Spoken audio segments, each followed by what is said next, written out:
Greetings to all of you. My dear sisters and brothers and my dear friends, and all of you are welcome to my new broadcasting of Be Committed, a Ruth and Esther study, doing God's will, whatever the cost.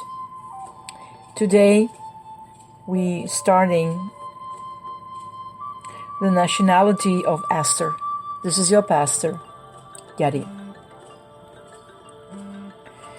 The nationality of Esther, you can read that in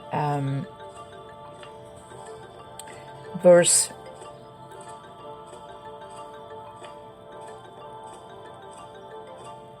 10 to 11 in the second chapter. Had Esther not been born in the Jewish race, she could never have saved the nation from slaughter. It would appear that the two cousins' silence about their nationality was directed by God because He had a special work for them to accomplish. There was plenty of anti-Semitism in the Gentile world, and Mordecai's motive was probably their own personal safety, but God had something greater in mind. Mordecai and Esther wanted to live in peace, but God used them to keep the Jewish people alive. Now, we are in the approval of the king. At night, a new maiden was brought to the king, and in the morning she was sent to the house of the concubines, never again to be with the king unless he remembered her and called for her. Such unbridled sensuality eventually would have so bored Xerxes that he was probably unable to distinguish one maiden from another. This was not love.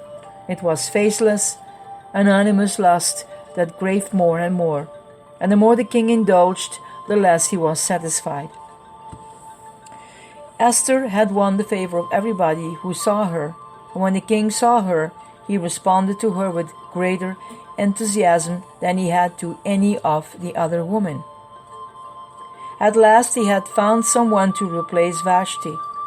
The phrase, "the king loved Esther," must not be interpreted to mean that Xerxes had suddenly fallen in love with Esther with pure and devoted affection. The NIV translation rendering is best. Now the king was attracted to Esther more than to any of the other women. This response was from the Lord, who wanted Esther in the royal place, in the royal palace, where she could intercede for her people. Known to God from eternity are all His works. It's worth noting that Esther put herself into the hands of Hegai and did what she was told to do.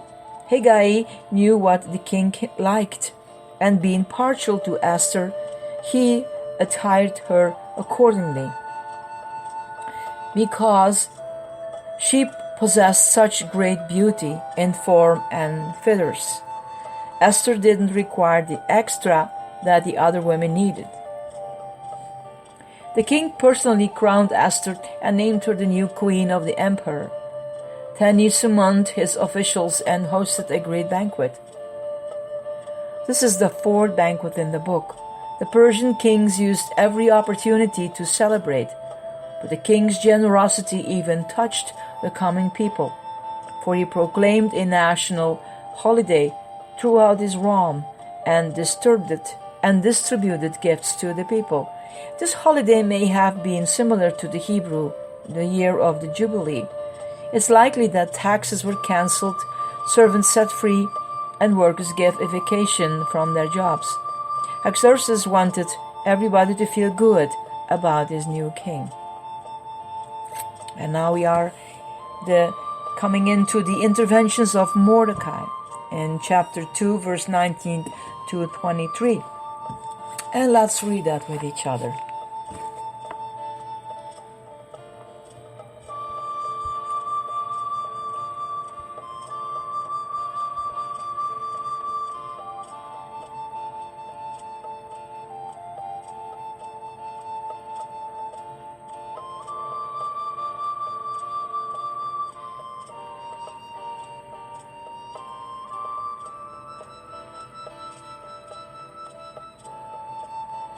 When the virgins were assembled a second time, Mordecai was sitting at the king's gate. But Esther had kept secret her family background and nationality, just as Mordecai had told her to do. For she continued to follow Mordecai's instructions as she had done when he was bringing her up.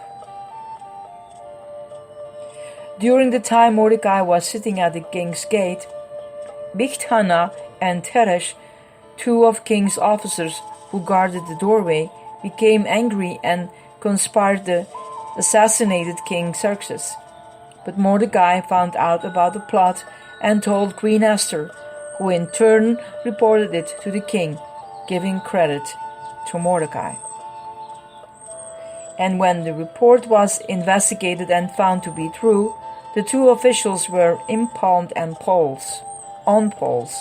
All this was recorded in the book of the Annals in the presence of the king. Wow. The second gathering of the virgins mentioned in verse 19 probably means that the king's officers continued to gather beautiful girls for his harem. For Xerxes wasn't likely to become a monogamist and spend the rest of his life with Esther alone. Those who hold that this entire occasion was a beauty contest see the second gathering as a farewell to the candidates who never got to see the king. They were thanked and sent home. He preferred the first interpretation, with or without a queen. A man like Xerxes wasn't about to release a group of beautiful virgins from his palace. But most importantly, in verse 19, we now see Mordecai in a position of honor and authority, sitting at the king's gate. In the East, the gate was the ancient equivalent of our modern law courts, the place where important officials' business was transacted. You can find it in Ruth chapter 4, verse 1. It's possible that Queen Esther used her influence to get her cousin this job. Once again, we marvel at the providence of God in the life of a man who was not honoring the God of Israel. Neither Mordecai nor Esther had revealed their true nationality. Perhaps we should classify them with Nicodemus and Joseph of Arimathea, who were secret disciples, and yet were used of God to protect and bury the body of Jesus. Let these two men, Mordecai and Esther, were hidden in the Persian capital because God has a very special work for them to do. Mordecai was able to use his position for the good of both the king and the Jews. In Eastern courts, palace intrigues was a normal thing. Only a few officers had free access to the king, and they often used their privileges to get bribes from people who needed the king's help. It's possible that this assassination attempt was connected with the crowning of the new queen, and that Vashti's supporters in the palace resented what Xerxes had done. Or perhaps these two men hated Esther because she was an outsider, although it wasn't consistently obeyed. Tradition said that Persian kings should select their wives from women were in the 7 noble families of the land. These conspirators may have been traditionalists who didn't want a commoner on the throne. Xerxes enjoyed almost unlimited authority, wealth, and pleasure. He was insulated from the everyday problem of life. But this didn't guarantee his personal safety. It was still possible for people to plot against the king and threaten his life. In fact, 14 years later, Xerxes was assassinated. God in his providence enabled Mordecai to hear about the plot and notify Queen Esther. When Esther told the king, she gave Mordecai the credit for uncovering the conspiracy, and this meant that his name was written into the official chronicles. This fact will play an important part in the drama for years later. The phrase hanged on a tree probably means impaled on a stake, one of the useful forms of capital punishment used by the Persians, who were not known for their leniency to prisoners. The usual form of capital punishment among the Jews was stoning, but if they really wanted to humiliate the victim, they would hang the corpse on a tree until sundown. Mordecai received neither recognition nor reward for saving the king's life. No matter, God saw that the facts were permanently recorded, and he would make good use of them at the right time. Or good works are like seeds that are planted by faith, and their fruits don't always appear immediately. Evil pursues sinners, but to the righteous good shall be repaid. Joseph befriended a fellow prisoner, and the man completely forgot his kindness for 2 years. But God's timing is always perfect, and he sees to it that no good is ever wasted. The plot that Mordecai successfully exposed, however, was nothing compared to the plot he would uncover 4 years later, planned and perpetrated by Haman, the enemy of the Jews.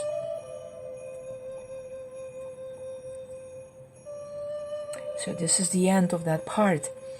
So tomorrow there will be no broadcasting. I'll start again on Monday, and then we're going to talk about in our study an old enemy with a new name. But that is for Monday.